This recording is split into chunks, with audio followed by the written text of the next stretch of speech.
Hi guys! Ayan ang ating beef tapa at ating chicken cheese dog.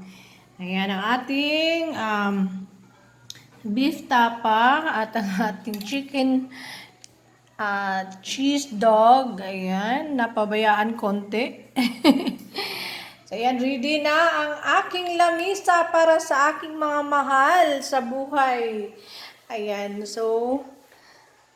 So, itutour ko muna kayo sa aking lamisa. Ako lang mag-isa rito sa bahay dahil sinundo pa ang aking mga mahal na mga anak. Sinundo pa at ang lakas-lakas ng ulan. Ayun, dito sa aking hapagkainan, ready na. Let's eat. So, itong nasa ano na to, ito is... Akin lang to dahil nagda-diet ako. So, sa kanila itong kanin. Ayan. Sa kanila yung kanin. Hindi yan tutong guys. Sadyang ang aking aking sandok ay yung pinagsandok ko ng tapa. Kaya ganyan ang kulay ng aking kanin. Tara kain ng hapunan. Happy Wednesday everyone. Oh, my babe Nathan. So, I'm done cooking my dinner and let's eat, babe. So this is a beef tapa. This one is the chicken cheese dog and this one is the potato and the squash. The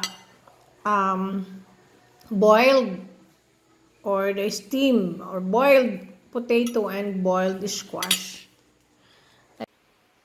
So, here is our tapa. Beef tapa is ready to serve.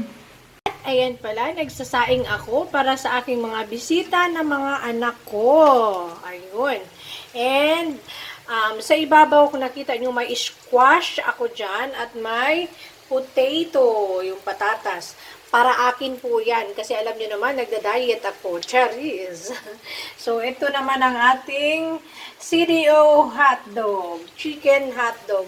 So, ayan siya. Pinaibabaw ko lang siya. At hinugasan ko yan ng maigi bago ko nilagay dyan sa ibabaw na yan. So, yan lang kakainin ko yung squash at yung patatas. At yung kanin ay para sa aking mga minamahal na anakan.